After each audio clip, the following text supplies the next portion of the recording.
1948년 가난한 어촌에서 엿장수의 딸로 태어나 가발 공장, 식당 등에서 일하였고 총으로 쏴 죽이고 싶을 정도로 폭력이 심한 남편을 피해 단돈 $100를 갖고 미국으로 식모살이를 떠난 여자. 미국에서는 식당에서 일하며 대학을 다녔고 76년 미 육군에 들어가 소령으로 예편 50세가 넘은 나이에 하버드 박사 과정에 다니는 여자 서진규. 그녀는 나는 희망의 증거가 되고 싶다 일거라에서 이만큼 성공하기까지 나에게 가장 큰 힘이 된 것은 반항심과 폭수심이다 라고 쓰고 있다. 수차례 그래미상과 MTV상 시상식에서 트로피를 몇 개씩 수상한 미국의 백인 랩 가수 에미넴의 머넘.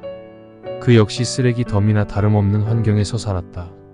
생후 5개월 만에 아버지는 도망갔고 마약 중독자인 어머니는 완전 떠돌이였다. 에미넴의 삶을 그린 영화 8마일을 보면 그의 어머니가 아들의 동창생과 동거를 하면서 그 동창생이 오럴 섹스를 안 해준다고 아들에게 호소하는 골 때리는 장면도 나오고 자기 애인이 친구와 섹스를 하는 것을 목격하는 장면도 나온다. 당연히 그의 노래에는 어머니나 애인에게 쌍욕을 퍼붓는 내용이 나오며 대부분의 가사는 아주 반항적이고 폭력적이고 외설적이며 욕으로 도배되어 있어 2000년 미국에서 공공의 적으로 꼽힐 정도였다. 미국의 어느 학교에서 총기 사건이 일어나고 범인이 에미넴의 앨범을 즐겨 듣곤 했음을 기자들이 지적하자 그는 이렇게 말한다. 심히 유감이다. 하지만 당신은 너무나도 미운 사람이나 짜증나는 사회를 없애버리고 싶은 충동을 느낀 적이 없는가? 나는 학창시절 나를 괴롭히던 녀석들을 죽이고만 싶었다. 집에 돌아와 자기 방의 모든 것을 닥치는 대로 부수는 심정을 이해하는가? 나는 이해한다. 나는 주먹으로 피가 나오도록 방바닥을 치고 거울을 깨 부순 적도 있었다. 내가 어린 시절 이발소에는 대부분 푸시킨의 시가 걸려 있었다. 삶이 그대를 속일지라도 슬퍼하거나 노하지 말라. 우울한 날들을 견디면 믿으라. 기쁨의 날이 오리니. 마음은 미래에 사는 것, 현재는 슬픈 것. 모든 것은 순간적인 것, 지나가는 것이니. 그리고 지나가는 것은 훗날 소중하게 되리니. 나는 이 시가 참 싫었다. 내 삶은 수제비로 범벅이 되어 있는데 슬퍼하지도 말고 노하지도 말라니. 희망은 안 보이는데 견뎌내라니. 세상은 이른바 배웠다는 위선자들로 가득 차 있는데 기쁨의 날이 올 것을 믿으라니. 돈 봉투를 안 가져온다고 나를 책망한 담임은 어느 날 모범 교사로 칭송을 받고 나중에 교장까지 되었다.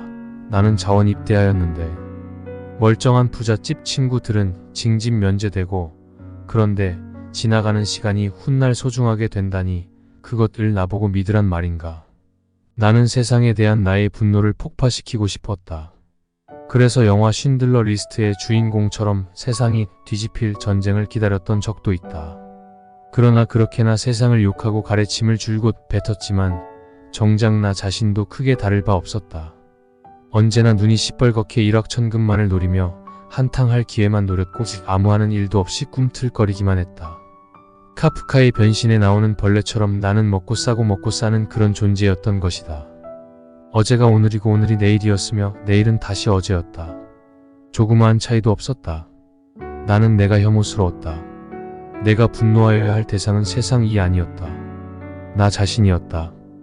나는 혐오스러운 나의 삶이 너무나도 한심하였고 끝내는 저주스러웠을 정도로 스스로에게 분노하였다. 내가 나를 죽이고 싶었던 것도 어쩌면 그런 혐오감과 분노에서 벗어나지 못하는 절망에서 비롯되었을 것이다.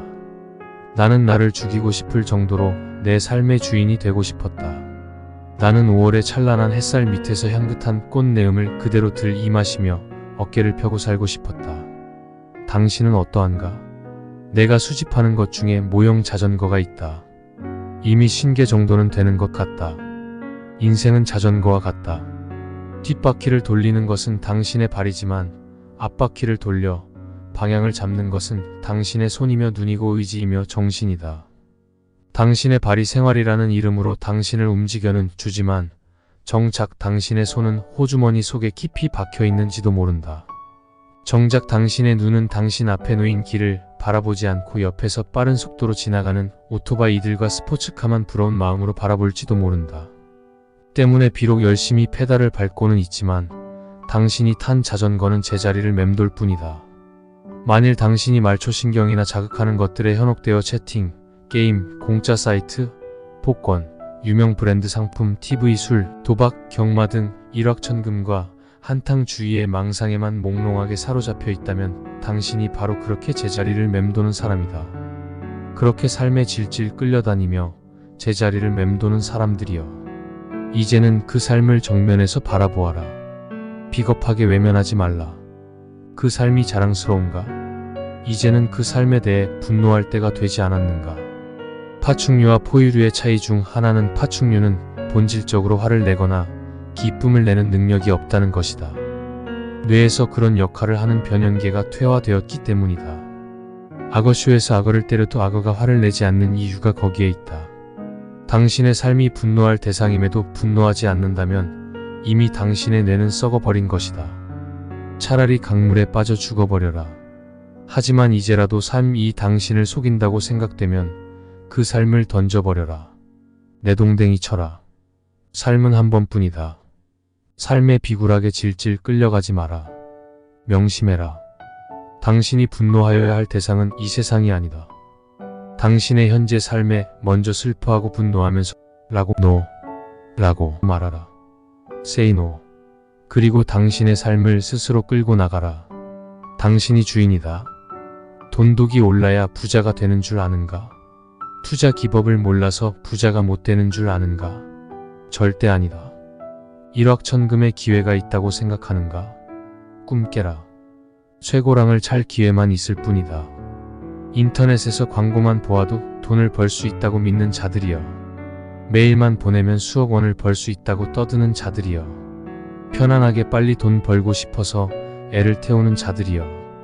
평생 가난의 괴로운 숯불이 이마 위에 올려지는 저주를 받을 것이다. 나는 그대들이 한시라도 빨리 그 허황된 몽상에서 깨어나기를 바란다. 피와 땀과 눈물과 시간 없이 무엇을 얻겠다는 것인가? 그럼에도 불구하고 사람들은 그저 물만 부으면 되는 컵라면 같은 순간적인 인스턴트 재테크 지식만 찾는다. 자기가 부자가 되지 못하는 이유가 어떤 투자 기법을 모르기 때문인 것으로 생각하거나 이제에 밟지 못한 때문으로 치부해버린다. 웃기는 소리 하지 말라. 당신 생각대로라면 이른바 재테크 전문가라는 사람들이 모두 부자이어야 하는데 그들의 평균 재산은 다른 직장인들과 크게 다르지 않다. 물론 나에게서 실전 투자 기법을 배우면 돈을 더 벌 수도 있을 것이다. 그러나 나는 당신이 스스로의 삶에 대한 태도부터 바로 세우지 않는 한 절대 부자가 될 수 없다고 하면서 당신을 한심한 사람으로 매도하고 독설을 퍼붓는 사람이다. 자기 삶의 노예가 되어 자기 생활과 시간을 통제하지 못하는 사람이 어떻게 돈의 주인이 될 수 있단 말인가? 현재의 삶이 절망스럽고 괴롭고 암흑에 쌓여있는 것 같이 보이는가? 그렇다면 이제 분노하라. 분노를 느끼는 사람만이 닫힌 문을 세게 쾅쾅쾅 두드릴 수 있다. 용수철처럼 그 자리를 박차고 나와 당신의 삶을 이 거친 세상에서 우뚝 홀로 세울 수 있도록 시간을 소중히 여기고 피 튀기듯 노력하라. 그리고 이제는 자전거 손잡이를 제대로 잡고 정면을 바라보고 페달을 밟아라. 그렇게 하기 시작할 때 당신은 당신 삶의 주인이 되는 것이며 그때 비로소 돈이 당신의 노예가 되어 당신을 섬기게 되는 것이다. 인생 역전은 당신 스스로 현재의 삶에 분노하여 그 삶을 뒤집어 버릴 때 이루어지는 것이지 수백억짜리 복권에 이번에는 내가 당첨될지도 모른다. 는 달콤한 상상으로 이루어지는 것이 아니란 말이다.